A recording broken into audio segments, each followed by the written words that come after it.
Welcome to Millennium Daytime Bulletin. I'm Shweta Simar from New Delhi and you're watching Millennium News Channel 24. Today I'm bringing you the latest updates from around the world. Let's begin with today's top headlines.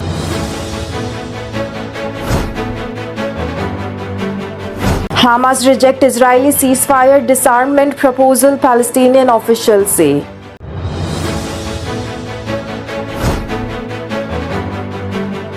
French prison attack are terrorism, says the Justice Minister. Amid Trump's threat, China issues 85,000 visas to the Indian friends.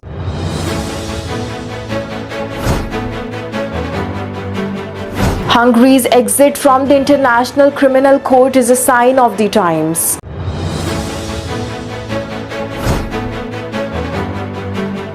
China GDP to fall between 1.5% to 3% on the US trade war impact, Barclay says.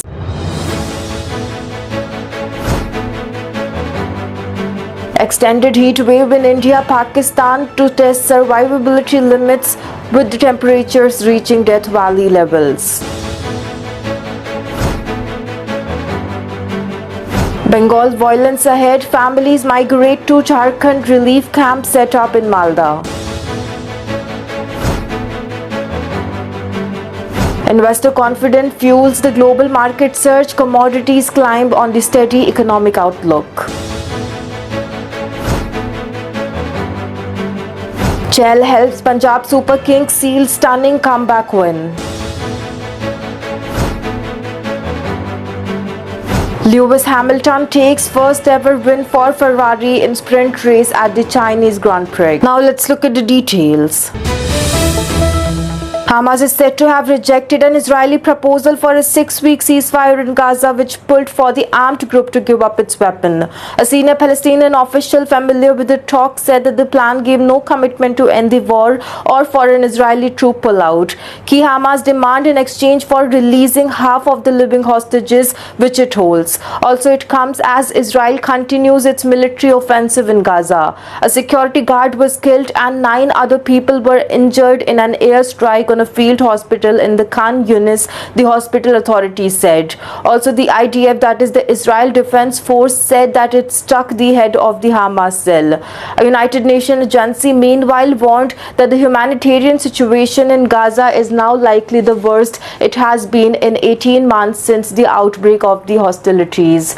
It is 6 weeks since Israel allowed any supplies to enter through the crossings into the Palestinian territory, by far the longest such stoppage to date. United Nations agencies strongly refute Israel's claim that there is enough food in the Gaza for and that is to last in the longest time, and to suggest the blockade could breach the international humanitarian law.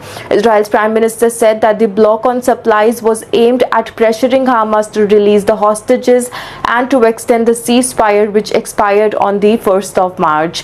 At the same time, the United Nations Humanitarian Affairs Office stated that the partners on the ground report a surge in attack causing mass civilian casualty and the destruction of some of the remaining infrastructure that's needed to keep the people alive. Israel is said to have been submitting its latest ceasefire proposal to the regional mediators late last week, just days after the President Benjamin Netanyahu met the United States President Donald Trump in Washington. A Hamas delegation headed by the chief negotiator Khalil al-Hayya then met the Egyptian intelligence officials in the Cairo. The senior Palestinian officials told the BBC that the Israel proposal relayed the movement through the Egypt explicitly called for the disarmament of the Hamas without any Israeli commitment to end the war or withdrew from Gaza. Hamas therefore rejected the offer in its entirety. It is understood that to be the first time that the Israel has added the Hamas disarmament as a condition for advancing a ceasefire, a red line for the group. The Palestinian officials also accused the Israel of stalling for time, seeking only to retrieve the hostages while prolonging the war. We'll have to see how the issues unfold in the couple of weeks. France's Justice Minister said the government would not give in to the acts of intimidation after a wave of attack targeting the prisons across the country have surfaced. On Monday night, the vehicles were set alight outside the several French prisons and one jail was hit by gunfire in what the Gerald Darmanin been described as the terrorist attack. 7 prisons have been targeted in Toulon, Aix-en-Provence, Marseille, Valence and the Nimes in the southern France and in the Valley-Pente and the Nanterre near the Paris city. Darmanin also suggested that the attacks, which began on Sunday, were a response to the government's crackdown on the drug trafficking. France's anti-terrorism prosecutor's office has launched an investigation. On Tuesday, the Darmanin visited the Toulon's Les Farlettes prison, where the gunman opened fire on the prison gate with a Kalashnikov. Also, I am delighted that the National Anti-Terrorism Prosecutor Office has taken action because this is extremely serious, he told the reporters. These are terrorist attacks. He added the significant means which were also being employed to find the perpetrators, and they would be given extremely severe sentences. Darmanin indicated that the acts of intimidation against the prison workers were related to the government's effort to tackle the drug crime. It might also be because we hit them with and where it hurts, also they come back. Also, he said that for the first time in decades, France is taking extremely serious measure against these drug trafficking units. Also, earlier on Tuesday, Interior Minister Bruno said that the government's response must be relentless. Those who attack prison and officers deserve to be locked up in those prisons and monitored by those officers, he posted on X. He also added that he had instructed the police to immediately strengthen security at the prison facilities. Also, the prison guard union FO Justice also expressed its deepest concern and anger following the extremely serious attacks overnight.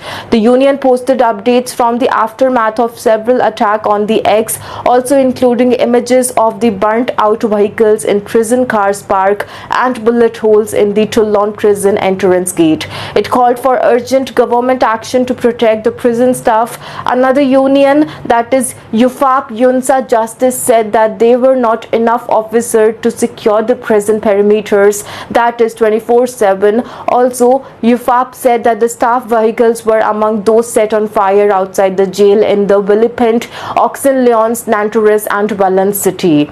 The union condemned the cowardly and heinous attack that aimed to terrorize and also embody the authority of the state.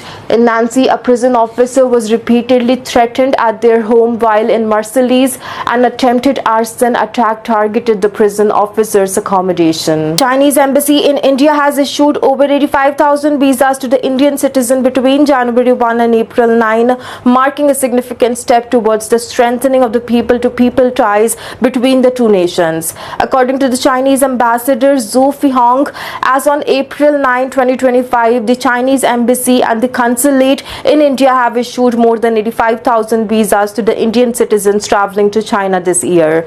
Welcome more Indian friends to visit China, experience an open, safe, vibrant, sincere and friendly China, he said on the post on X. Also, visa relaxation for the Indian travelers. Also, the Chinese government has introduced several relaxation to the facilitating of the smoother travel between India and China.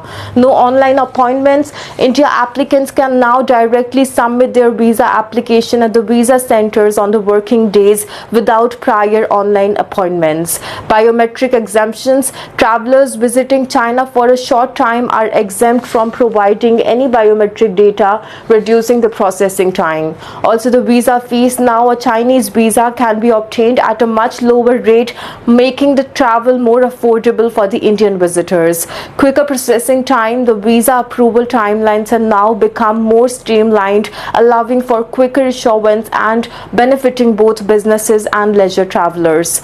Also, tourism. China is actively promoting the travel for the Indian tourists, showcasing its cultural and seasonal attraction such as the festival and destinations. Economic and trade relations. Also, since the start of the presidential term, Donald Trump has been threatening the countries about slapping tariff on them, and especially on China, its top economic adversary but major trading partner. The Chinese embassy spokesperson Yu Jing emphasized the importance of the India-China economic and trade relationship, stating that China and India economics and the trade relationship is based on the complementary and mutual benefit. benefit. Facing the United States abuse of tariff, the two largest developing countries should stand together to overcome the difficulties. Yu Jing further added that the trade and tariff wars have no winners. All countries should uphold the principle of exclusive consultation, practice true multilateralism, jointly oppose all forms of unilateralism and protectionism. After deciding to flout an international arrest warrant against the Benjamin Netanyahu, Hungary has become the first European country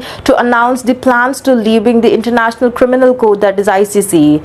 This comes after President Viktor Orban hosted the Israeli Prime Minister Benjamin Netanyahu, despite the ICC issuing an arrest warrant for him in relation to the war that has been committed in Gaza. As a member of the ICC, Hungary is supposed to turn in anyone subject to such a warrant if they enter its territory. Instead, Orban rolled out the red carpet. Following the visit, a senior government official confirmed that Hungary's intention to leave the court is very serious. Also, it will be some time before we know if it will see through on the threat, because it takes at least a year to leave once a formal written notification has been sent, but the signal itself is a landmark moment. Hungary's open repudiation of the important parts of the international law is further evidence of the tectonic shifts taking place in the international relationships. Also, throughout most of the 1990s and early 2000s, much of the Western foreign policy was focused on creating institutional mechanisms aimed at preserving the liberal international consensus that emerged at the end of the Cold War. The creation of the WTO, that is the World Trade Organization, and the ICC were the two most concrete manifestation of these ethos. But those represents attempts to bring the legal and the judicial formalities to the international politics. Unlike its two ad hoc antecedents, the ICC, that is the International Tribunal for the Yugoslavia and the Rwanda, the ICC is a permanent court of justice. It is tasked with the overseeing of the criminal trials of people accused in the involvement of the serious crimes such as genocide. China's economic growth could deteriorate sharply this year as the country engages in the bitter trade war with the United States. Barclays analyst said in a note, although Beijing is likely to increase its stimulus measures, Barclays said that China gross domestic product could fall between 1.5% and 3%, especially as the United States President Donald Trump imposed a cumulative 145% tariff against the country. China had retaliated by imposing 125% tariff on the American products. Barclays said that it estimates for the China's GDP took into account uncertainties over the potential retaliation by the Beijing. Also, the tariff reduction and the fiscal stimulus in the other European Union and the US trading partners and the US rolling back at some tariffs are also deteriorating. The White House had last week said that the electronic import would be exempt from the Trump's 145% reciprocal tariff, with the United States President clarifying that the move was temporary and that he will announce the separate tariff on the electronics this week. Barclays also flagged potential for the collaboration and adjustments in the bilateral trade between China and its other major trading partners. The brokerage also flagged the potential for more fiscal stimulus in the China, with the ultra-long treasury bonds expected by summer. A particular point to focus and of focus will be that the China's measure that is aimed at supporting the household finances and also the spending. Increased spending on the China's artificial intelligence effort is also expected to help spur growth. While we expect the government to step up the fiscal stimulus, we think that escalating trade war between China and the United States will have a deflationary effect, given that the downward pressure on exports would exacerbate China's problem with overcapacity, Barclays analyst wrote in a note. Also, China's trade balance ballooned past expectations in March on the stellar export growth as the local manufacturers were seen front-loading United States shipment before the imposition of the Trump tariff. Trade data for April is expected to provide a clearer picture on how the Chinese trade will be impacted by the trade war with the United States. For hundreds of millions of people living in India and Pakistan, the early arrival of summer heat waves have also been terrifying reality that the testing survivability of the limits of the people and putting enormous enormous strain on the energy supplies, vital crops and the livelihoods. Both countries experience heat wave during the summer month of May and June, but this year heat wave season have arrived sooner than the usual and is predicted to last longer as well. Temperature expected to climb to the dangerous level in both countries this week.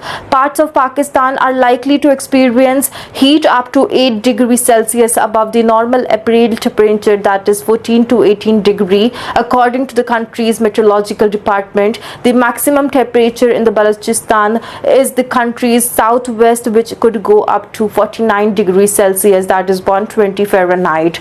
Also, that's like living in Death Valley, the hottest and the driest place in the North America, where summer daytime temperature often climb to similar levels. Ayub Khosa, who lives in Balochistan's Dera Murad Jamal city, said that the heat wave have arrived with an intensity that caught many off guard, creating severe challenges for its residents. One of the major issues is the persistent power outages, said Khosa, who told CNN they could last for up to 16 hours a day. Also, this has intensified the impact of the heat, making it harder for people to cope, he said. Neighboring India has also been experiencing extreme heat that arrived earlier than usual, and its meteorological department warned people in parts of the country to brace for an above normal number of heat wave days in April. Maximum temperature in the capital Delhi, a city of more than 16 million, have really crossed across 40 degrees Celsius, that is 104 Fahrenheit, at least 3 times this month,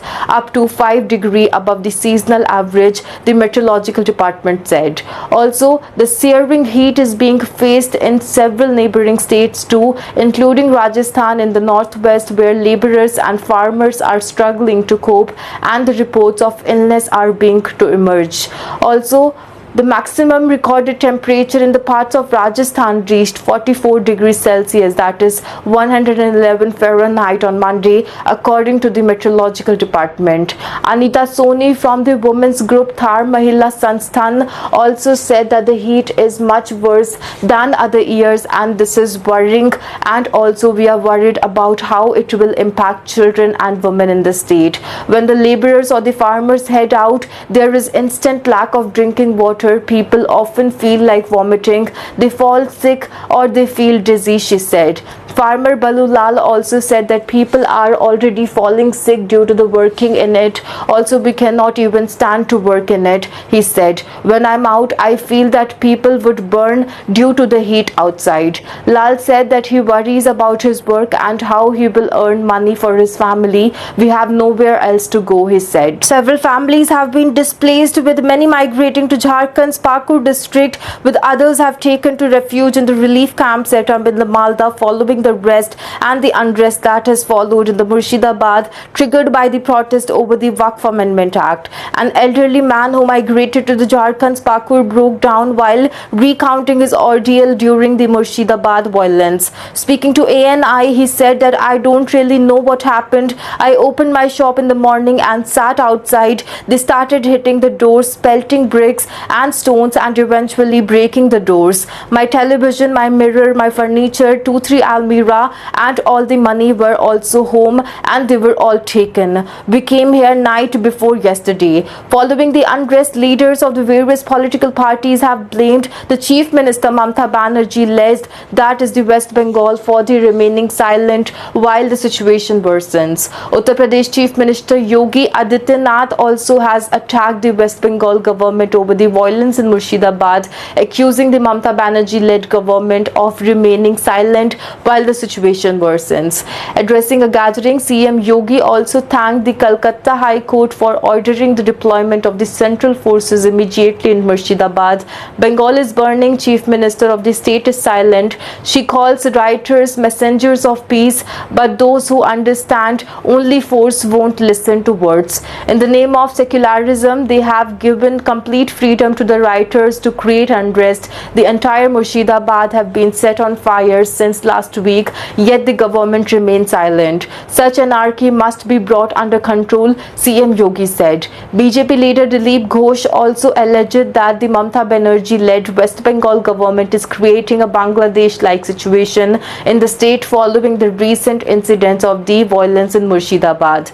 The Mamata Banerjee government is helping to create a Bangladesh-like situation here. If they claim the miscreants are outsiders, why are they not being caught? And what is the police doing? Is the government not duty to play the blame game? Also, there's the trying of the creating of an atmosphere of fear in the Hindu minority regions ahead of the assembly elections. Also, election should be held under the president rule, under the watchful eye of the election commission.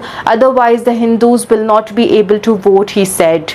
Congress leader and the former MP from the Berhampur, Adhir Ranjan Chaudhary, met the injured victims of the violence that broke out in Murshidabad during the protest on the April 11 and slammed the Mamata Banerjee government for its silence while people are struggling to survive. Speaking to ANI after meeting the victims at the Murshidabad Medical College and Hospital in the Berhampur, Mr. Chaudhary criticized the Mamata Banerjee-led state government's silence on the Murshidabad violence, in which 3 people have lost their lives and scores were injured. Also, he said a lot of people have been admitted to the hospital, but the police and the state government are silent. People are struggling to survive, yet the state government's doing nothing. Also, the Union Ministry of Home Affairs, that is MHA, have been apprised of the initial probe into the intentional, that is the Murshidabad violence, also which indicates the involvement of the alleged Bangladeshi miscreants, government sources said on Tuesday. Now bringing you latest updates on today's market trends. Global equity markets suffered steep losses today, with the major indices across the North and the South America experiencing a broad sell-off between the heightened investor anxiety. In the United States, the Dow Jones Industrial Average plummeted 2,231 points or 5.50, closing at 38,000. Also, while the S&P 500 dropped 5.97% to reach 5,000, and the tech-heavy Nasdaq tumbled 5.82% to reach 15,000. The sharp decline reflects growing concern over the combination of factors, including the inflationary pressures, interest rate uncertainty, and potential earning disappointments. The Russell 2000, which tracks the smaller cap company stocks, was also hit hard, falling to 4.37% to 1,827. In the stark contrast, this SBCOE, the volatility index, the VIX index, often referred to as the market fear gauge, surged 50.93% to 45.31%, its highest spike in months, signaling a dramatic increase in the market volatility and the risk aversion. The investor appeared to be rapidly shifting out of the equities and into the safer asset or hedging their portfolios in anticipation of further turbulence. The sell-off extended beyond the United States border. The Canadian markets were deeply in the red, with the S&P TSX Composite Index falling 4.69% and the S&P TSX 60 down 4.44%, reflecting a widespread retreat from the risk across the sectors, including the energy, finance, and materials. Also, the Latin America markets also faced significant pressures. Brazil Bovespa index sank nearly 2.96%, losing over 3,800 points, while the Chile's S&P IPSA and Mexico's S&P BMV IPC dropped 2.79% and 4.87% respectively. Today's market action underscores rising unease among investors who are grappling with the tightening of the financial conditions, geopolitical tension, and a general loss of the confidence in near-term economy stability. With the VIX spiking sharply and the key global indices shedding billions in the market value, sentiment has clearly shifted into a defensive mode. Also, the coming days will be critical in determining whether this is a short-term correction or the start of a deeper, more prolonged downturn. Commodity market reflected a day of divergence, with the significant movement observed across the energy, metal, and agriculture sectors. Energy commodity faced strong headwinds, leading to days losses. WTI crude oil declined by 2.15% to settle at $60.66, while Brent crude oil dropped 2.21% to reach $64. 2024. These declines come amid the persistent concern about slowing economic activity, reduced financial fuel demand, and increasing inventories in the major consuming areas. Also, the additional geopolitical tensions and the uncertainty surrounding the OPEC Plus reduction strategies continue to weigh heavily on the investor sentiment in the energy space. Natural gas followed the suit, slipping 1.64% to reach $3. Though still with a relatively stable range, it remains vulnerable to seasonal demand shifts and fluctuating storage data. In contrast, the metal segment painted a more optimistic picture. Gold advanced 1.10% to reach $3,000 and also maintaining its strong position near the upper end of the 52-week range. Investors appear to be rotating into the safe haven assets amid mounting concern over the inflationary pressures, currency volatility, and the broader macroeconomic instability. Silver posted the strongest gain of the day among the tracked commodities, jumping 4.57% to reach $3057. The sharp rise may also reflect increased industrial demand as well as renewed interest from investors seeking diversification away from the equities and fiat currencies. Also, agricultural commodities also showed resilience, with the soya bean inching up 1.07% to reach $9.88. The modest rise suggests continued global demand and the potential supply constraints due to the weather-related disruption in the key economic growing regions. The commodity is hovering close to the higher end of the 52-week range, indicating relative strength in the agricultural sector. Overall, today's performance illustrates a contrast between the declining energy prices and the upward momentum seen in the metal and agriculture. Market participants appear to be repositioning their portfolios in the anticipation of the economic shift, possibly favoring hard assets and essential over the cyclical commodities tied closely to the growth and the consumption of the countries. As the volatility continues to define market dynamics, commodity will likely remain a focal point for both hedging strategies and speculative plays in the day ahead. We'll be right back after a short break. I'm Shweta Simar from New Delhi. Keep watching Millennium Daytime Bulletin.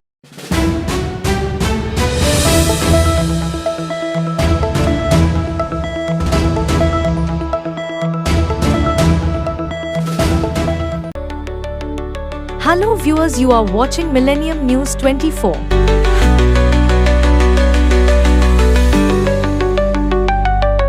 America and global villages seen to America independence built by immigrants, manufacturers, roads, highways, educations, healthcare, IT, scientists, space, business development to all thousands of multimedia and all major social media platforms and news network in America. Millennium News 24, one of truthfully news networks in America and global news organizations.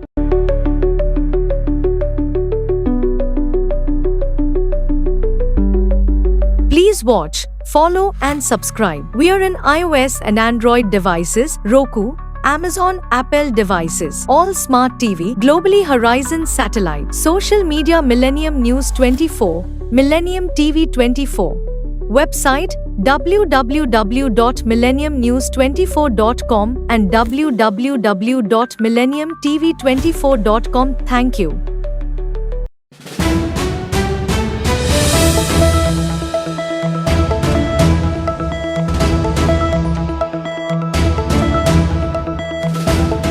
Welcome back after the break. I'm Shweta Simar from New Delhi and you're watching Millennium Daytime Bulletin. Now let's look at some sports highlights. In a thrilling clash, leg spinner Yuzvendra Chahal turned the match around with a remarkable spell of the bowling, taking 4 crucial wickets, so to help the Punjab Kings earn an unbelievable 16-run win over the Kolkata Knight Riders at the Punjab Cricket Association Stadium here. Also, Chahal, who had just taken 2 wickets this season before the match, proved his mettle by claiming 4 on 28 and in the process assisted his team in defending the lowest ever total in the IPL history, that is chasing a meager 112. KKR stumbled from the 72 on 3 after 9 overs to 95 all out in 15.1 overs. The manner of the collapse left most KKR fans shaking their head. The shot selection was poor and the match awareness was poorer still.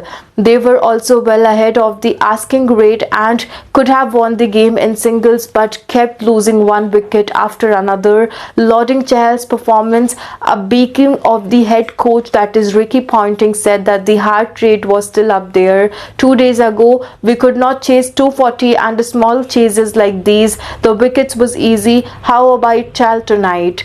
We also have actually had a fitness test before the game tonight. I also asked him if he has, and he has been okay, and he said that we are ready to go. Pointing ahead, even if we had lost the game, I could not have been prouder of us in the second half. The batting was poor, but if we had gone down in the close one, I thought this was a season-defining moment. I reckon at the halfway mark that there have not been many people around the world who would have defended that. That might just be about the best win I have ever had as a coach. Earlier anticipating an exciting game after the PBKS beat Chennai Super Kings in a high-scoring game previously, the home fans were left stunned as their team was bowled out for just 111 in 15.3 overs, the second lowest score and total this season. Lewis Hamilton claimed his first ever win for Ferrari as he cruised to a dominant victory in the sprint race at the Chinese Grand Prix on Saturday. Hamilton started the 19-lap race on the pole, held off the long-time rival Max Verstappen on the opening corners, and then simply cruised away from the rest of the field to complete the win.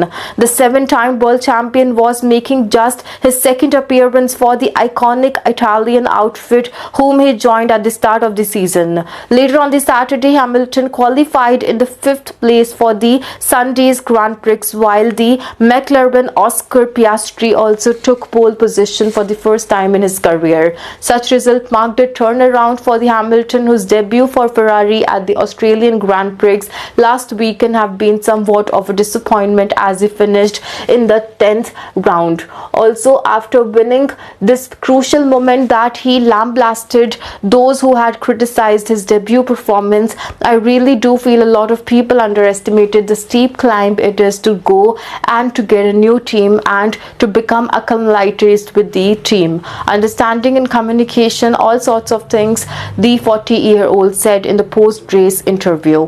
Also, the amount of critics and people I heard yapping along the way, clearly not understanding, maybe because they never had the experience or were just unaware. Also, we felt great to come here and feel more comfortable in the car, because in Melbourne I really don't feel comfortable from lap 1 here this weekend. I really feel on it that to win a record extending 7th Grand Prix in Shanghai on Sunday, Hamilton will have to produce another flawless performance to overtake Verstappen, Lando Norris, his old Mercedes teammate George Russell and Piastri, who all start ahead of him on the grid. That's all for now. Thank you for tuning in. Stay with us for more updates. Log in to stay updated with the latest news on our social media platforms: Facebook, Twitter, Instagram and TikTok at Millennium News 24. Don't forget to check out our YouTube channel Millennium News 24. You can also watch us on Android and iOS devices now, as well as on Apple TV, Roku TV, Amazon Fire TV and all smart TV platforms. Enjoy entertainment and latest news with us. Download the Millennium TV app, Millennium TV USA for Android and Millennium News on Google. Thank you for being part of Millennium News Channel 24.